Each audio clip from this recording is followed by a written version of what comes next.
Cool. So I'm happy to start. Hi, everyone. My name is Ashley Forshee. I am the Development Director at Helio Health. I also serve on the board of AFP. Next. I'm a loudmouth, so I will go next. I'm Christine Corbett, the Director of Philanthropy, aka the Friendraiser at David's Refuge. I also serve on the board of AFP. Hi, everybody. I'm Roxanne Sobchak. I'm the Central New York Regional Director of Congregational Development. Just recently changed the name from Mission Advancement. So one thing we're all getting used to. For the Sisters of St. Francis of the Newman communities here in Syracuse. Great.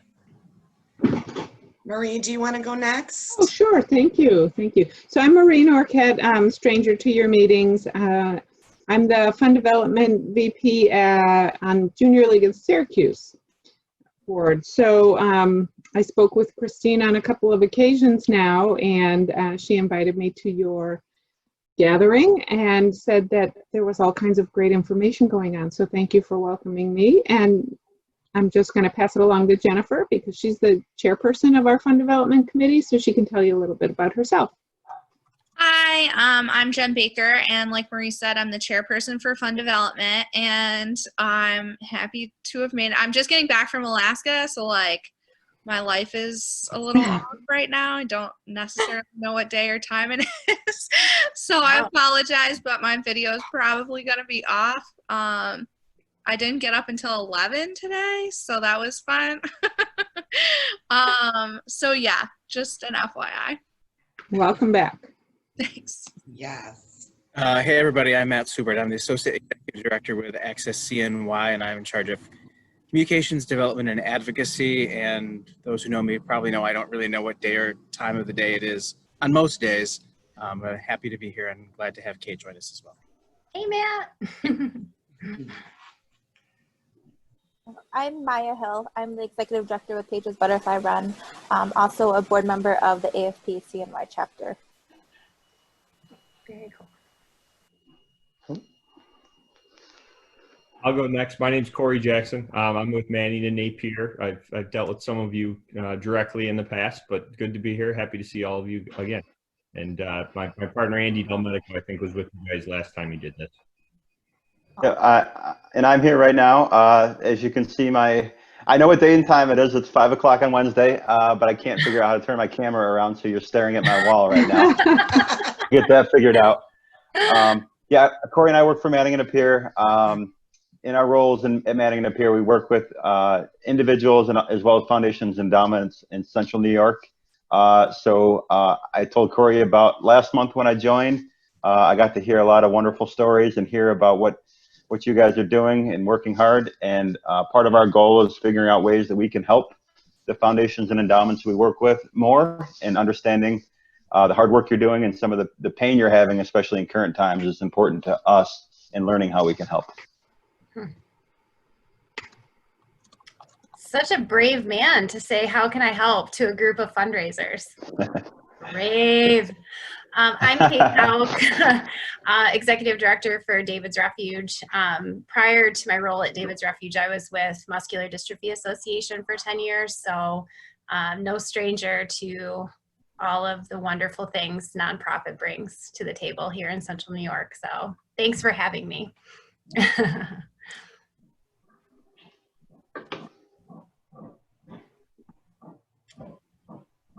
I love Zoom calls. We're happy to have you, Kate. So for those of you who didn't get the connect, Kate and I both work at David's Refuge. And I'm going to do a little intro. If you don't mind, Kate, I might embarrass you a little bit. Like Kate said, she's the executive director at David's Refuge. I'm lucky enough to have known Kate for more than 15, less than 20 years. We met when we were like 2. But when we were talking about the things that fundraisers really want to know these days, you know, this idea of how you take a partner that invests in your event and you really make them feel like a partner in your mission year round is something that people keep talking about, you know, because events have changed so significantly in the way they operate and what they look like. And there was no one better in my mind that could really speak to how to do that than Kate. It's something that she kind of lives and breathes without even knowing that she's doing it. So she agreed today to come and talk to us about the different things that she's been doing for years to really partner people in mission and not in events. How did I do? Do you want to tell people about your amazing life and your family too, or? Oh, sure. My amazing life is right now feels like in four walls, like all of you. I live with my husband, Paul, in Fayetteville. I have a 10 and 12-year-old who I'm sort of keeping track of by myself right now. So if they pop in, I told them not to, but you never know. But yeah, my life just every day I say I will not and cannot and will never complain. Life in Central New York is still beautiful, and it's all in the way you choose to look every day at the way that your life is, and you get to choose it. And that's what I get from my team. That's what I get from my work every single day, is this empowerment of this choice, this gift I've been given to be a connector in this community. And now I'm literally sitting here saying, I hope to get to know all of you. Like, I don't want to just be a friend over a Zoom. I want to know you, Marie. I want to get to know you, Corey. Like, I want to know more about all of you just by seeing your faces here. So this is really exciting. I feel like some new friends are on the horizon already. So this is good. So thank you for having me. I created just a PowerPoint just because, I don't know, why not? Why not do a PowerPoint, right? So I'm just gonna try to open this and share my screen and start a slideshow. I actually haven't done a PowerPoint on a Zoom call ever, so woo! All right, so I just added, Christine will tell you, I'm big into quotes, I'm big into memes, anything that can sort of make someone just look at it and chuckle and put us all in the same place. But this is, for 10 years at MDA, I would say, 100%, I felt like at times, even though I was building great relationships with partners, I felt like I was at times bothering people. And there's this societal feeling in general where us as fundraisers, for some reason, maybe get this feeling that by making this phone call, I'm actually annoying you, or that I shouldn't make this call. So for the time I've been at David's Refuge, which has been 6 years, that has been a shift in the way that I think, because now I see myself and I see my team as just as vital as any other business here in Central New York. So if any of you are sitting there and still get those moments of, I don't want to bother that donor, I don't want to bother that company, get that right out of your head, because you are just as vital, you are providing just as vital of a service. And if any donors are making you feel that way, my challenge to you is to get to know them better, because they haven't gotten to know you well enough if they still look at you as the pesky fundraiser who's calling them. But what I do love about this other meme, I don't know who you are, I don't know what you want, but stop sending me mailing labels. I say that when I get mailing labels at my house from solicitations that I have absolutely no relationship with. So it sort of speaks to both here, where you don't want to be either one of these memes. You want to become a friend and a partner and show your donors how they're partners to your mission and to you personally. So this is an example of something I just recently sent to my entire staff, my board, and many of our top donors. And the reason I just wanted to show it to you is we don't always, and literally I put it on a half piece of paper. I printed it in our office on regular office paper. I used my scissors and I cut it up the middle and I folded it and I put it in a card and I did a little handwritten note. It wasn't pretty, didn't look like this. It was ugly. But what I want to kind of remind all of you is that feel empowered to be real. You know how much this made an impact on our board when they got it? many of them emailed me and said, thanks for reminding me that I'm the coffee bean for David's Refuge. And this came from a good friend, Arel Moody. You probably have seen him. He's a motivational speaker. But he presented this a year ago in front of a bunch of caregivers that we serve. And it really resonated. Have any of you seen this before? Be the Bean? No? Maya, some are saying yes. So it's really kind of fun, and if anyone wants to steal it, I can send it to you. But it's basically just a fun way. It's a creative way to come alongside the people who've stuck with your mission during COVID, obviously, always. And just another reminder that you don't have to do everything so tried and true and perfect and on letterhead. This is the stuff that people will remember that you did, especially if it's not prompted by anything. I'm not asking for anything. I just want you to know you're the bean for us. So I love this. It's one of my favorite things. One of the biggest things that I think about is the fact that I love my work, love my job. I love my job. I am so honored every day to wake up and do the work that I get to do. So if you're not enjoying your work, you're probably never going to find true success in your work. And that resonates and it holds true for probably any job that you could ever have. But just remember, life is so short. You want to be successful. You want to show donors that you are in love with the mission. Your mission is going to change lives. Your mission, if it wasn't here tomorrow, hundreds and hundreds or thousands of people would be lacking because your mission is no longer here. And that's the intensity, and that's how much you show people that you love your mission. And they have to be convinced that you love your job as the fundraiser. Because if they're looking at you and they don't see that passion and they don't see that you're happy. So side story is at MDA at the end, I didn't always find happiness every day. There was a ton of corporate stress coming down to the field staff. And no matter what I did to try to avoid it, it was just becoming the culture. Not bashing MDA. I mean, every company goes through hard times. But I had a donor who actually said, I don't want to invest in this anymore because I can tell that you are overworked. I can tell your staff is exhausted, and I can tell you're not enjoying what you do, and I feel for you guys, and I don't want to continue this cycle with you. And that really resonated because he could see it in me, and I was doing everything I could to pretend it wasn't there. But donors will see it, and they will feel it if you are not enjoying what you do. You even have to enjoy the ask. Don't ever be shy about the ask. This is something I actually reached out to one of the people in my professional fundraising career, and I would really encourage all of you to do the same thing.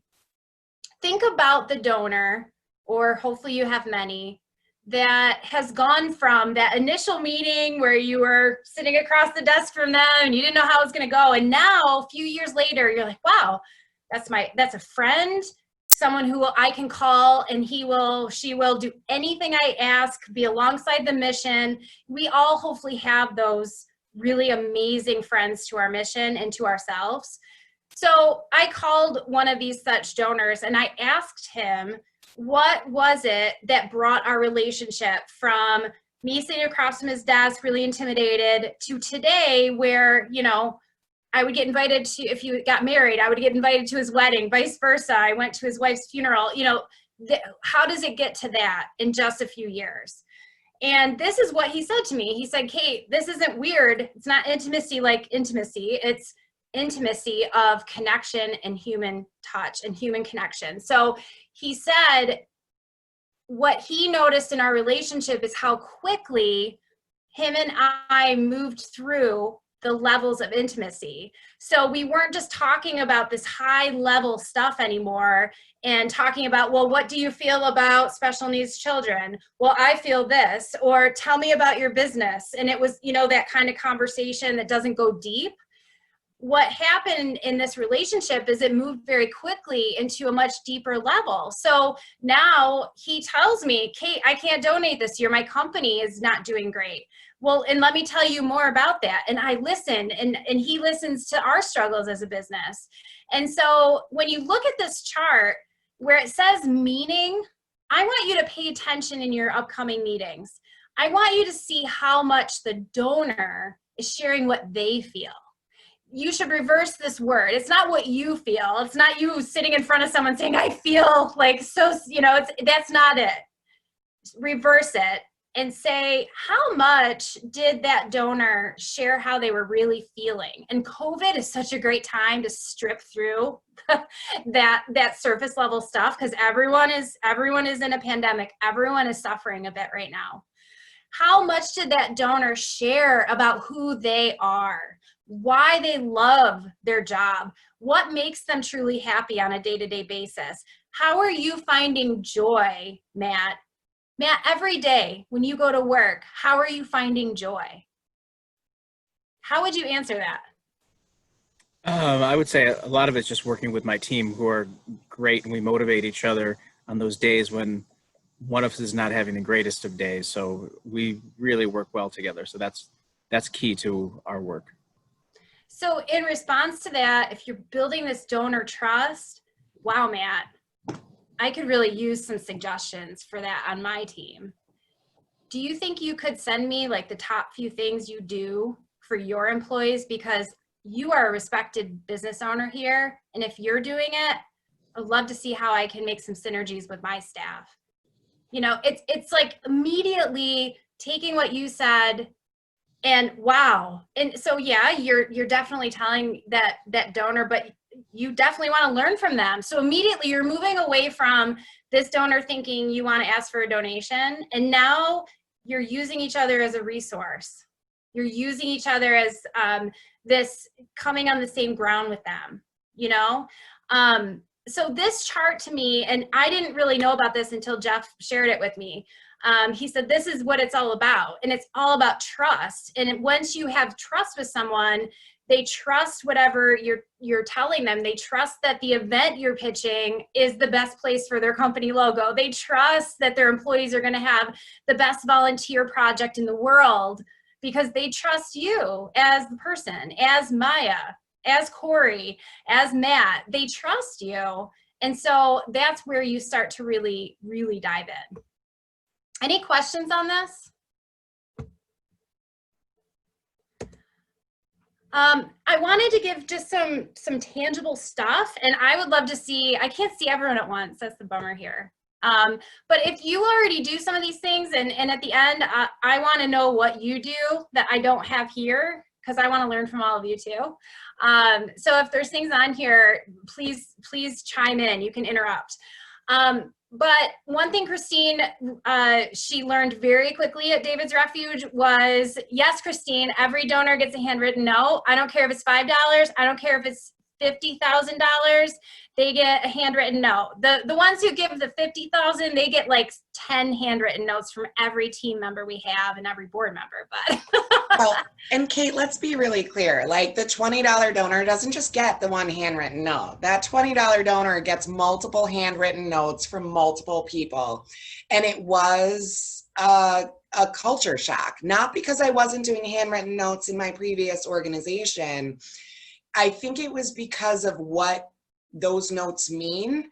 And it's not about, like, honestly, half the notes that I send aren't on David's Refuge note cards. It's like whatever I picked up at Aldi's that has like glitter falling out the back. I just make sure that those are the ones that go to the ladies, and I try not to send too much glitter to the guys, right? But yeah. I think you should send glitter to the guys. I love it. But not just one handwritten note card. It's a thing. She means it. It's a thing. It is a thing.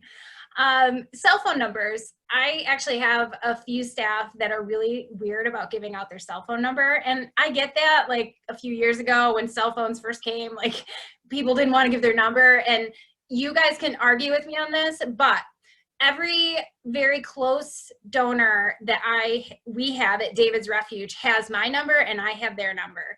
And I can't even imagine that, and that goes back to the trust. They trust giving me their number that I'm not going to abuse it. I'm not going to call them on a weekend and ask for $1,000 donation. But What's really cool about getting a donor's cell number and having them have yours is 2 weeks ago, I heard Jeff Trisciani from Stanley Steamer. He had a commercial, and he's a great donor friend partner. So I texted him, and it was on a weekend, but I said, hey, you are just such a great guy, and I think you're doing a great job in our local community. And I think that really meant a lot to him to just get that text. And that was it. We didn't have a 20-minute conversation, but it's really quite impressive when you can know that that's a relationship you can have, and that, you know, if you start to really build that friendship and that personal connection with people. So just make sure you know where you stand on that. And if a donor asks for your cell, try not to be anything but, yes, absolutely, let's connect. Let's share cell numbers. That's a big one for me. When you think of them, send them a message. This is something our founders actually taught me. Kate, if you're working out in the morning and you think of like this donor from 6 months ago, that means you should write them a note. That means you should send them an email. So many of us like think of someone and then they're like, oh, move on. People need to know that you're thinking of them. And it's every time you see an article, it's every time they come into your mind, it's every time on Facebook, and just send them a quick, hey, hope things are going great in your business. Wake up every day thinking who, not what. Email 5 movers and shakers on your list once per week at least before 7 a.m. because that is when they are awake. They are up at 4 or 5 in the morning doing their emails. Those are the successful people out there. I'm not one of them, but they are up, and you'll see it. They will get back to you before 7 a.m. It's really, really kind of fun. COVID may have changed this a little because everyone's completely off the rocker, but this is a really big one, and I got it from Phil George, and I started implementing it, and it really is quite different. You do get a different response from people when they see that you're doing that. Insert mission into everything. Stare at it. Stare at it. So on my office wall, there is a picture of a single mom with her special needs daughter. Every time I make a call, every single time I'm doing something, I'm thinking about mission. So it really takes the me out of it, and it makes it so I'm cutting through any type of kind of being afraid to say anything. And then the other thing that we do religiously at David's Refuge is anytime we get a quote from a family, so maybe a parent posts on Facebook, thank you so much for sending us that meal during COVID, it meant so much, blah, blah, blah. We copy, paste it anonymously usually, and we send it, blast it out to 50 donors. Just blast it. It doesn't have to be pretty. Blast it out from your email and say, I got this today. You got to see this. Thanks for making an impact on our mission. And I don't know why any of us couldn't do that once a week, right? Once a week, send something out from your families. That's why people are connected. Ask every friend, what can I do to help you? And every single meeting, phone call, Zoom call, personal meeting with that question, it is really fun to watch people's responses. What do you, I don't know. I can't, why are you asking me that? Like, I'm helping you. And I'm like, no, this is a two-way street. This definitely two-way, and I mean it. What can I do to help you? It's really kind of fun. So try that one. Try it tomorrow. And then stay in constant contact. You cannot over communicate. You can't. You absolutely cannot over communicate right now. Be responsive. Do not make a donor ever wait for your response. Get back to them right away. Who else does cool stuff that we can all start tomorrow? What did I miss?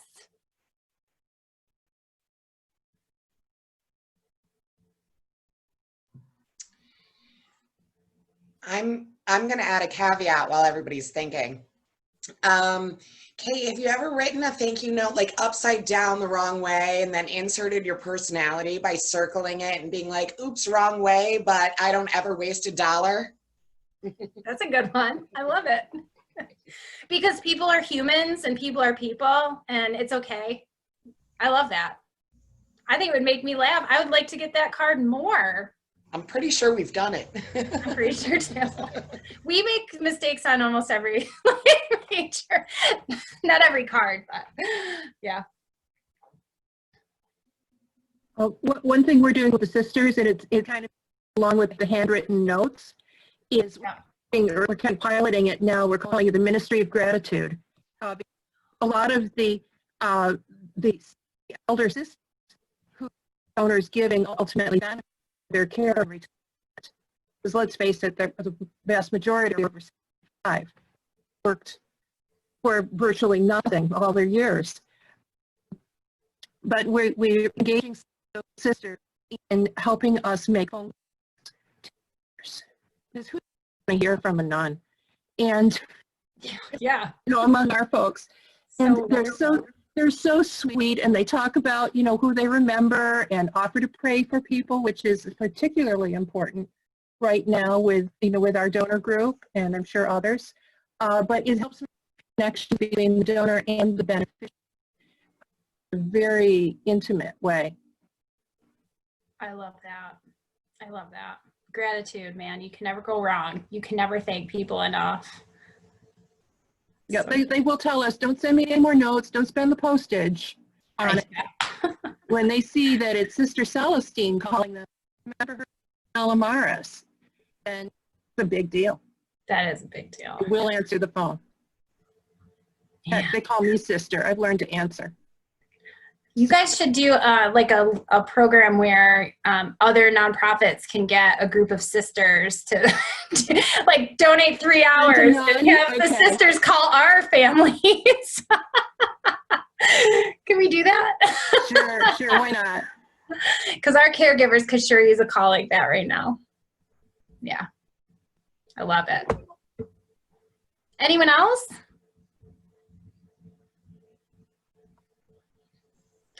All right, so you're all gonna promise me that you're gonna do all this stuff starting tomorrow.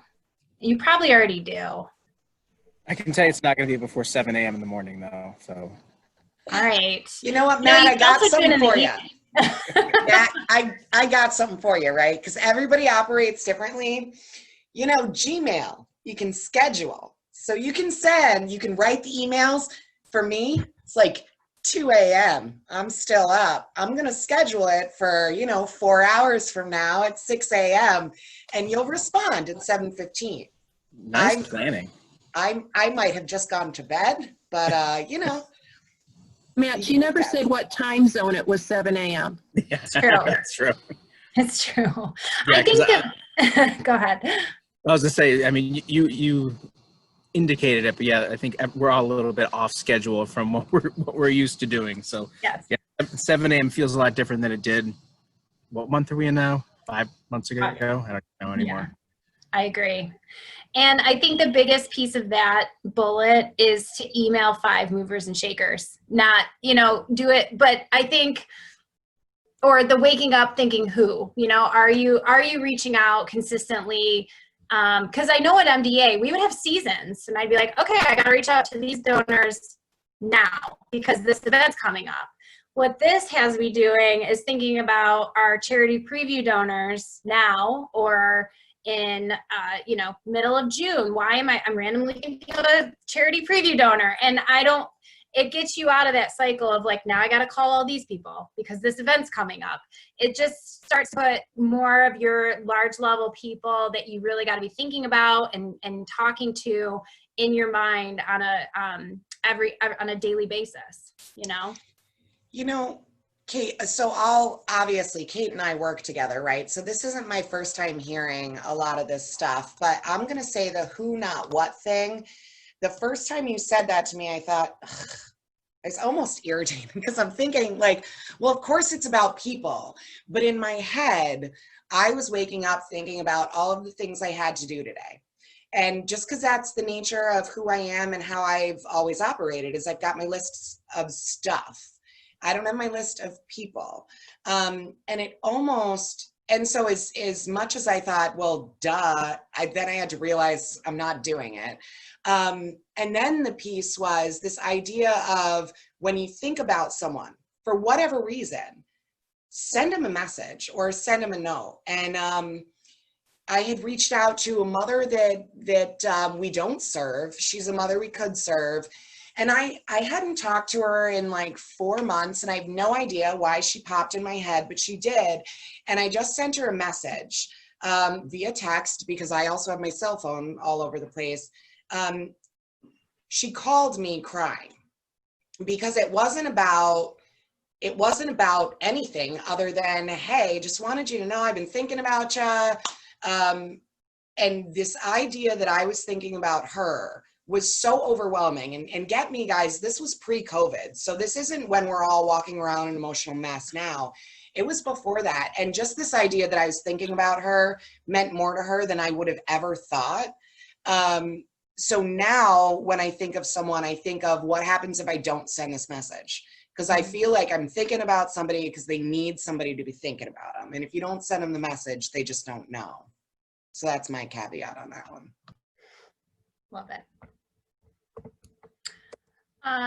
So I just wanted to kind of plant a few seeds. I'm a big tea drinker. So my tea bag one day said this quote at the top, but I've used it at a many meeting. Impression is for the now, trust is for the future. My goal today is to give you a great impression of what David's Refuge does in this community. I also want you to have a great impression of me and my team at David's Refuge. And I'll usually add in, because we are a great team and I'm proud to be a part of it every day.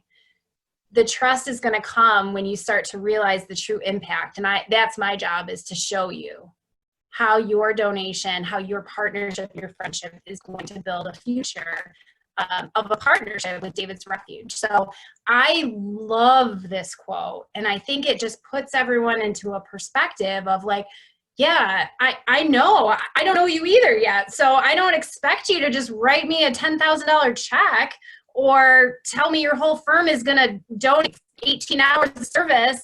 I just expect you to want to look further into this when I walk out of here today. And when I call you back, I expect that I made a good enough impression that you're going to answer the phone and you're not going to tell your secretary to screen my call. So that's kind of the mentality, and I had to plant that seed for you, and feel free to use it because it seems to resonate with people, especially when you present like a Rotary group or a large group of people. It seems to resonate with people. This is one because when someone actually says they don't want to be a part of our mission, I get a little bit like upset or angry. So like not angry at the donor, but just like, oh my gosh, I can't believe it. So just go in with that as an assumption. It's in sale 101, it's no sale, but it's the same with nonprofit work. Assume everyone wants to be a part of your mission. Why wouldn't they want to be a part of this mission? So that's just a good way. Play the find at least one thing in common game at every meeting. So this is a game I play in my head. I legit want to get to know people. So it's not, I'm not being like, surface level with this, but I have questions. Like they don't need to know what I mean. We have common ground. And then you build on that common ground. So it's kind of this little game I play. And if I walk out of a meeting and I haven't found at least one common ground, I'm kind of like not satisfied with how the meeting went. So, soon your goal is that your mission is going to be the thing you have in common with this person, and it's going to be so intertwined. But at first you got to find what that is. So have fun asking questions. That's what you're there for. And then don't be afraid to communicate your passion. I've said this to a lot of people. I would ask for the shirt off your back if it would help one of my families. So that's where I sit. I believe in this mission so deeply that is what I would do. And I don't know why in philanthropy we've made it so it's kind of weird to ask for a donation or make that final ask. You walk into a car dealership, like that salesperson is there to sell you a car. There's no secret that we're here to forward a mission. We're here to support local families. So don't make it weird, just go for it. So that's just one of my tips. Any other things that people sort of use as mantras or sort of like quirky things you do to kind of set yourself up for success in nonprofit?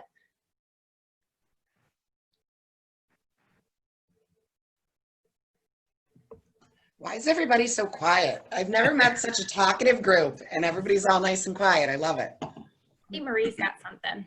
Well, I don't really have anything as far as adding to something that we do that's, blow your mind kind of thing. But I just want to say that I really appreciate your perspective, because I agree that in fund development and fundraising type scenarios, a lot of people are very uncomfortable asking.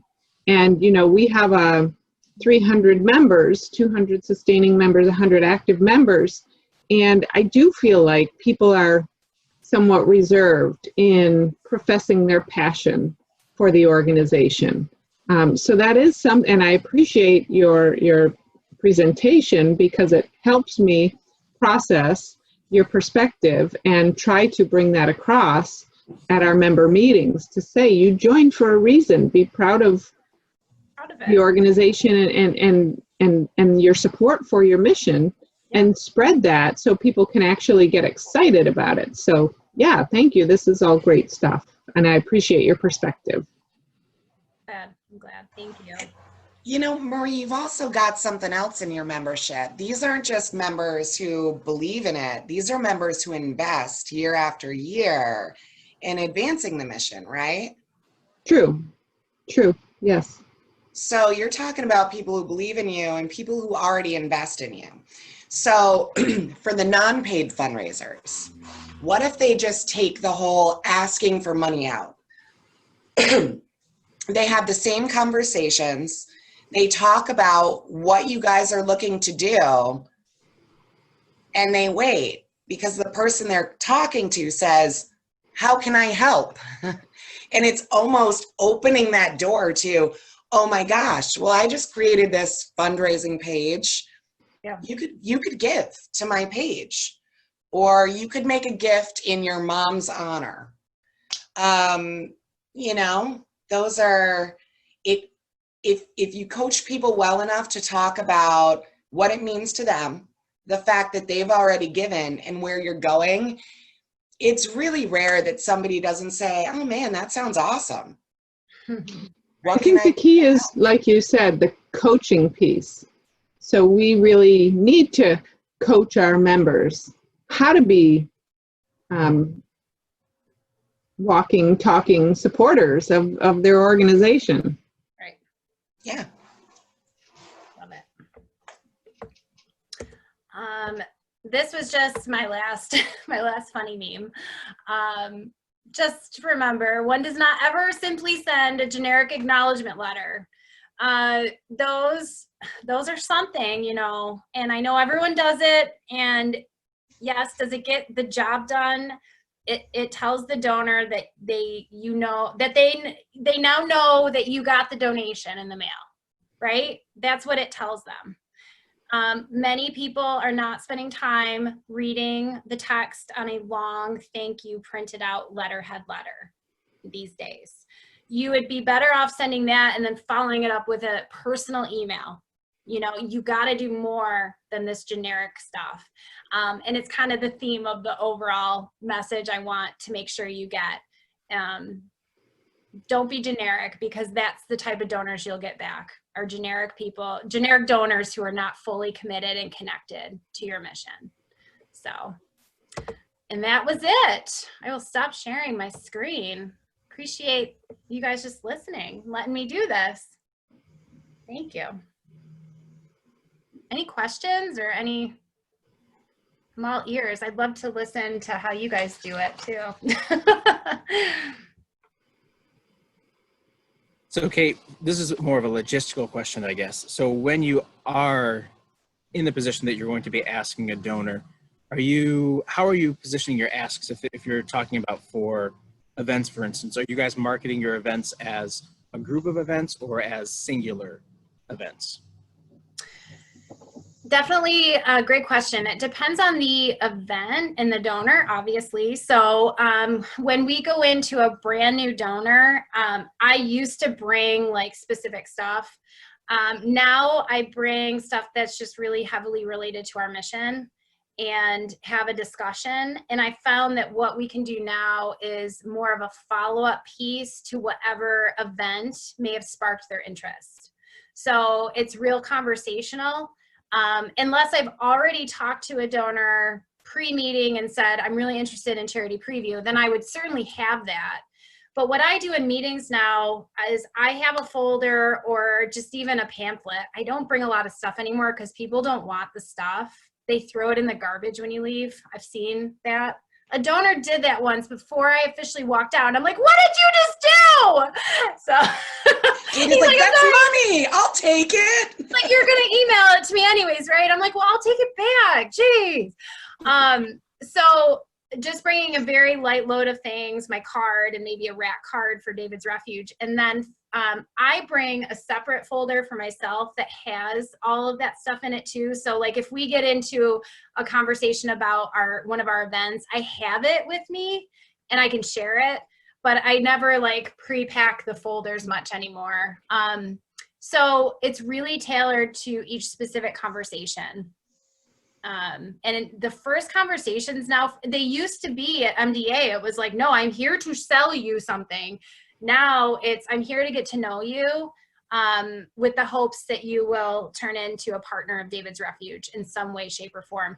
And what typically has been happening is I can't remember a meeting in the last year or two that we've walked away and not had something continue with a partner. They may not be able to donate financially, but maybe they do collections for our guest bags, or they follow us on Facebook, or they do a presentation. I mean, there's just so many different ways, you know, for people to get engaged. So I'll piggyback on that and say that we try to listen more than we talk. And so asking the questions that aren't like, I'm going to lead you to a certain event that I think you're going to be interested in, but more like, hey, you know, tell me when your fiscal year is. When do you guys do your planning? Who do you try and get in front of? Yeah. Because that almost leads to the types of initiatives they'd be interested in partnering on. Matt, you're still going to get those donors who, because of who you are going to be like waiting for you. They just keep waiting for you to make the ask. And those are kind of fun, I think. I'm like, no, big CEO of a bank, I'm not going to come in here and like, we're going to talk. You're going to tell me about you and how long you've been, you know, it's like, you can, there's just this way that these people accept fundraiser meetings and expect it to go. And it's kind of fun to kind of change it up a bit, I think. So, yeah. How do you do it, Matt? I find that our donors are really flexible and they oftentimes, it's more, as you said, it's about the mission. So we have been really trying to move away from events because they're so transactional and move more to philanthropy. So if we do have donors that are interested in events, they're usually pretty flexible in like, where you need the money. Well, I'm like, I don't actually need the money in an event at all. Where I need the money is to support our mission. We had our golf tournament Monday, which was a fun experience. It was supposed to be in June. We found a lot of our teams opted not to play, but they obviously don't want their money back. They want to support the mission, which was great because we're not going to make as much money because we had less teams, but you know, we netted a lot more because some of those people who would send a golf team continue to donate, but now we're not putting out the cost for, you know, to have them play in the tournament, for the dinner and all that jazz that comes with it. So for us, that's an opportunity to, you know, think about these donors in a different way. And yeah, they want to play golf, but it's really about the mission and how can we look at other ways to maximize their donation for us as opposed to dropping it into an event. So that kind of, we were already moving in that non-event way, and it's just sort of reinforcing that even more for us. Yeah, COVID has put a highlighter over that. Yeah. Yeah. Who knows? I mean, I think about charity preview. I think like, how are they going to do that event? I don't know either. Yeah. Yeah, I just accepted the calendar invitation for the February event today. I was like, I feel like I should be saying tentative because I really don't know what that's going to look like. Definitely going to have 3,000 people at the On Center in February. Definitely. Yeah. Sure.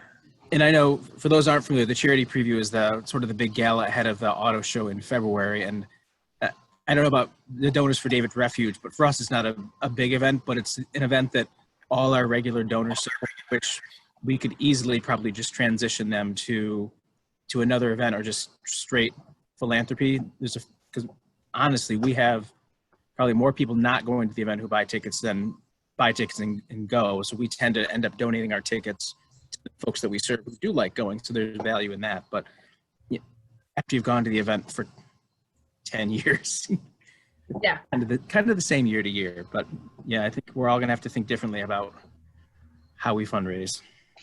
That's for sure. So after an event, when you've got sponsors, what is the communication after the, hey, thanks for joining us, and you give the sponsor plaque? What is there communication in between that and, hey, let me ask you for this year again for all of you? Yes. What does that look like?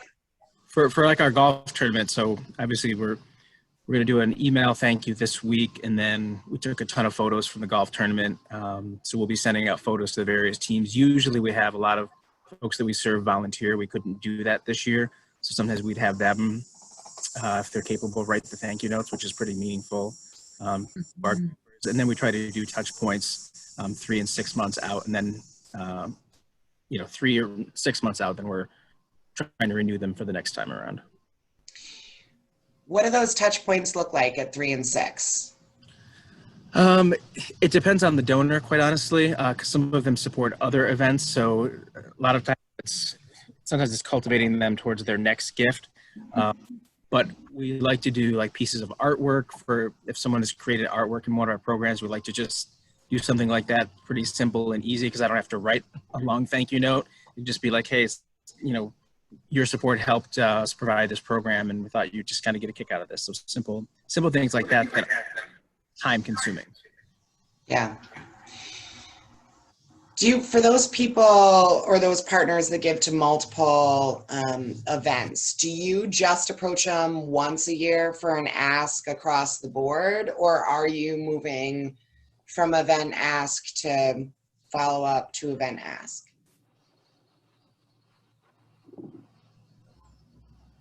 Anybody can chime in. I can tell you for us, it depends on the donor. There are some that we developed what we call the St. Clair Corporate Partnership Program. It's a great way to lisp your way through a presentation. But for some, they prefer to be asked in the late summer or fall for the following year. Others are some personal supporters or smaller businesses that want to know right before the event. So we've, just from experience with them over the years, we have targeted them for when seems to be the most appropriate time to ask them. Right. If I may though, that maybe I read a little much into the title here with the event, and it's not a criticism at all. It's just where we are, is in trying to move event supporters into mission supporters.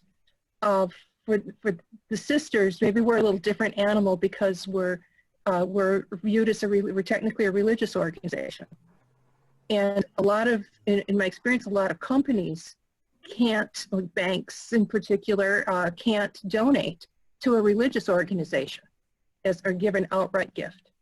They can sponsor an event because that comes out of the marketing pocket, not the corporate giving pocket. And it's been a little bit of a balancing act because there's some awful good folks out there, movers and shakers and wannabes, that are very good supporters of the sisters, but have always given from the corporate pocket and not from the personal pocket, or they weren't really, they were able to be more generous from the corporate pocket. And then when they retire, that relationship doesn't necessarily translate to their personal giving as hard as we try.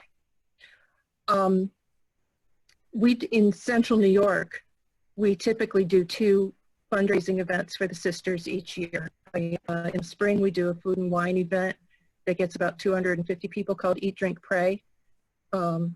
the closer it gets to the event, the more I call it drink, drink, drink. And we were on the cusp of that event when we were all sent home to work from home. And no lie, my office is stacked like a Jenga game with the auction items that were donated. And all the liquor baskets were stashed under my desk with, I think, only one sister knowing where the booze was. I'm not sure what I will find when I get back, if I ever get back. But I've got an inventory. Where's your office again? None of your business. The window, it's in a senior care facility. The window's only open 3 inches. You got to get it out of there. They won't even let me in the building at this point. We just had to communicate to our folks that our second event, our Fairway to Heaven golf tournament, the sisters simply were not comfortable in having an event yet. And I'm told by Calvary Club that we're the only tournament that has canceled. So some of my golfers were all about the golf. And we had to try to scramble to how to approach them. I can tell you Calvary is lying to you, because we were there Monday and they told us a number of tournaments have yeah, I think they just want me to feel bad. Yeah, they do. And there's no Pray need for for them that. because that's on them, not you. Yeah, that's not. Well, yeah. whatever. I'm fine with it.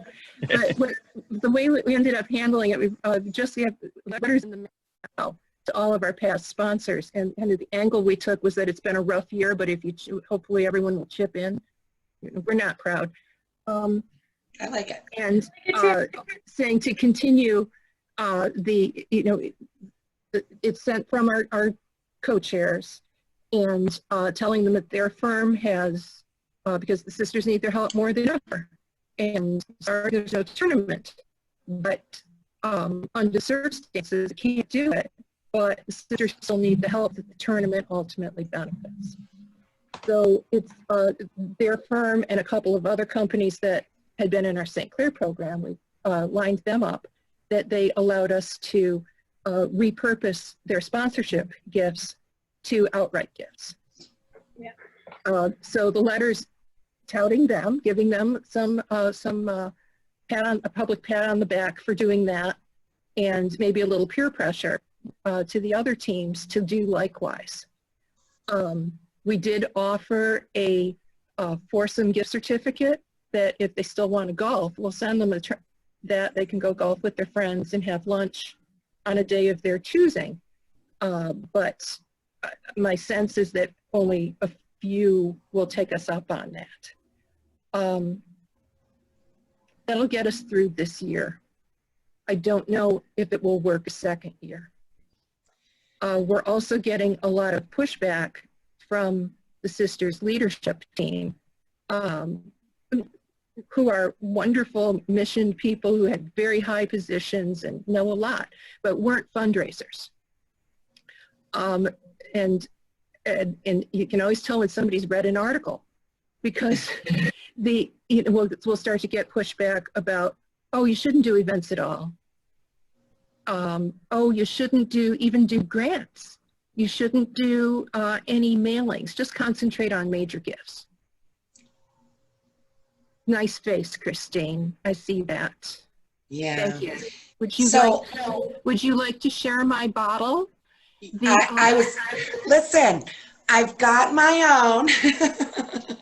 Yeah, I'll see that and raise you one.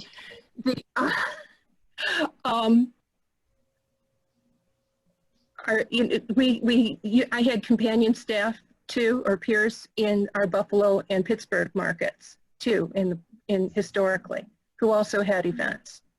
Those staff have moved on. They have not and will not be replaced. The sisters in those markets are quite aged and not able, might be willing, but not able to take on everything that goes with an event. So unfortunately, a lot of those other markets have been neglected over the past 2 years. Well, tried to make up, leadership's tried to make up their mind about how to approach this.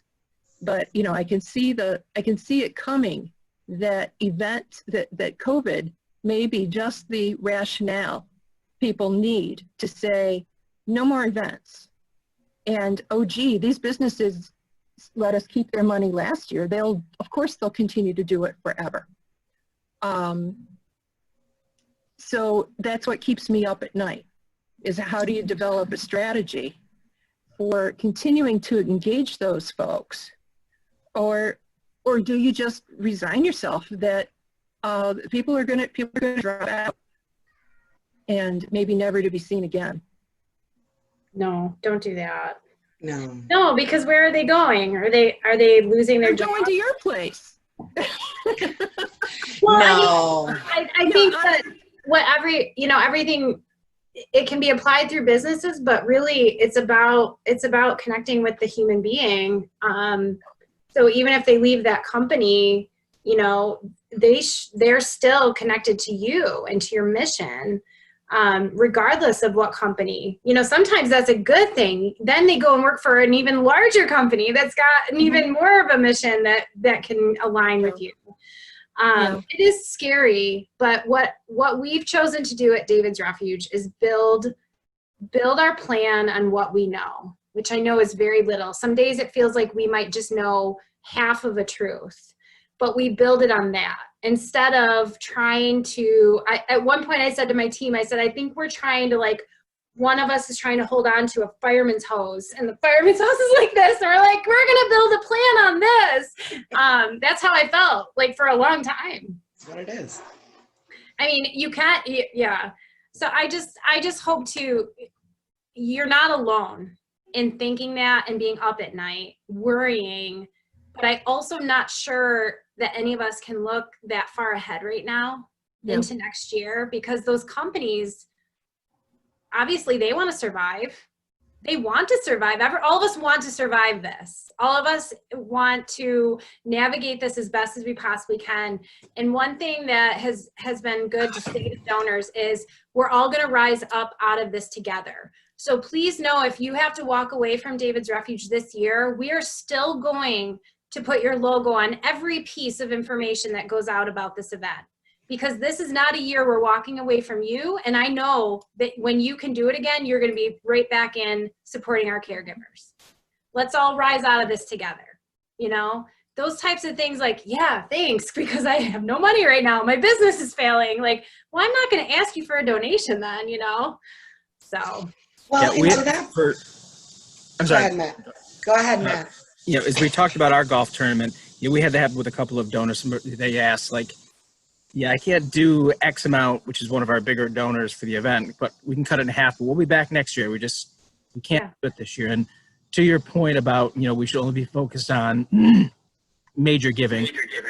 I believe we should be focusing time in major giving, but everything needs balance. So as we're reducing our events, we really look at our events more as almost a marketing opportunity to really introduce the mission to people. So I don't worry as much about, the golf is maybe a little different, but like our dinner event and some of our other events, they're more about getting our name out in the community, introducing the mission to new people. And it's what I do after those events and how I cultivate those people going forward that's more important than the money I raise at that event. So I think you always need some sort of balance and have a strategy for each of your elements of the development plan. Go ahead, Christine.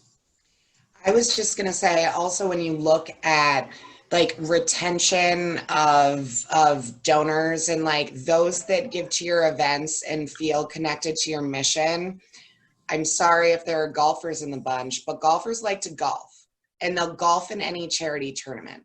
So when you have golfers walk away and be like, well, if you're not having an event, then the sisters are on their own this year, then you just say, then you go with love. And if we ever have a tournament again, I'll invite you back. I'll pray for you in the meantime. But it's those folks who in like March or April, when your first event was gone, I would look at those folks. You said there were what, like 250 people? About 250 people generally attend that. So I would look at how many of those people who, obviously, since there was no event, how many of those folks have given to you since then? And if they haven't, And I hear you say that maybe the sisters can't actively engage so frequently, but maybe some of these volunteers that are talking about major gifts, you can lean into them and say, hey, listen, the start of major gifts is to get to know our supporters. Help me call these people and help me share with them what things look like right now and encourage them to support us at whatever level they can, which means don't just buy a ticket. It means we need your help. Yeah. Hold on to your glass. I've got my bottle. We were directed, the Easter appeal was at the, just appeal of the year was at the printers. It was printed, the ink was wet. And when the said it's in bad taste to ask people for money now. No mailing. Your needs didn't change at all. Your needs got worse. Needs got worse. But this is a very sister thing to do, to think of other people before themselves every time that they would think, oh, people are giving their money to COVID. People are lost all their money in the market. People have lost their jobs. When the reality is the bulk of supporters are retired. Life didn't change a whole lot. I've had some say to me, welcome to my world. I only leave my house once a week anyway. Yeah. So it's been a challenge, not just with the donors. I think the other layer here is we're trying to, as fundraisers, we're trying to bring the organization along. That why it's important now. I think that's a really interesting point. That's a really interesting point that you mentioned, Roxanne, is that I feel like there are some folks in our organization as well who feel that way. Like, we can't ask people for money right now.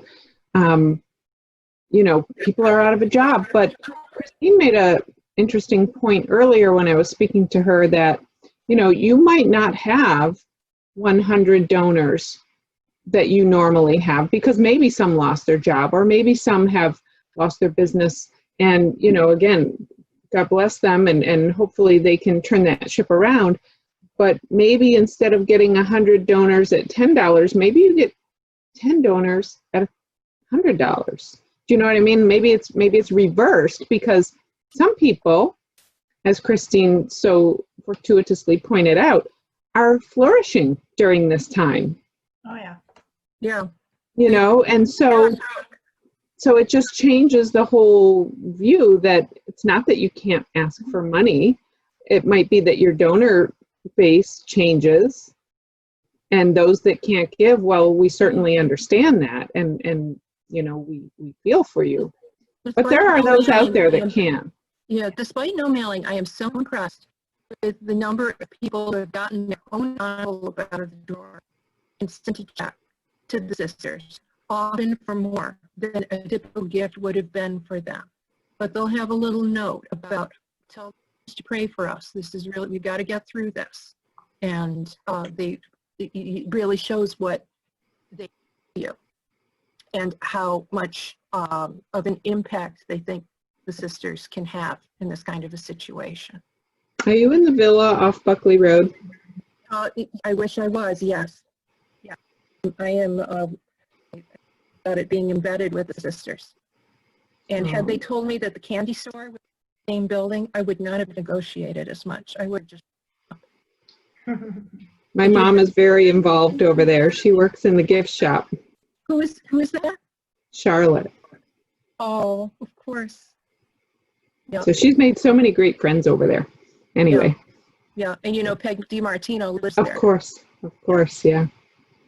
So, Yeah. Roxanne, I just I just had an idea come to me. Those people who got their own envelope and put their own stamp on it and put their own personal message in it, if you reached out to them and maybe spotlighted them or even asked them how it felt to mail that check in. Yeah, we're on the same page. We're working on our benefactor report right now, and we're going to some of those people. Yeah, I mean, there's this thing that we all forget. When we say that we're asking for money, maybe we're just presenting the opportunity to give. But I think we forget that those of us who feel helpless, I feel totally helpless. I don't know how to help my school district. I don't know how to help my kids when I'm working. And like, there's a whole lot that I have zero control over. When I make a gift, I control what happens with that gift and where I put it.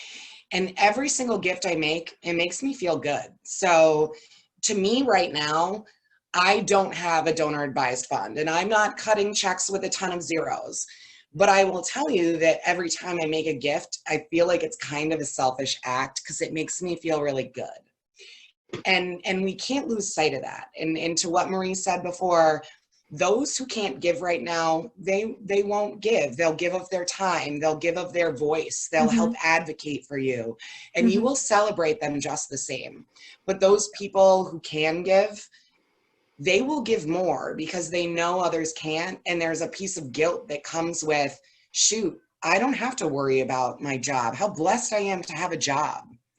And those of us who feel blessed will give threefold. And that's just something to lean into and remind, I think, others of. Those people who are concerned about like, ooh, asking people to give. How about, listen, life's upside down. If you can, thank you.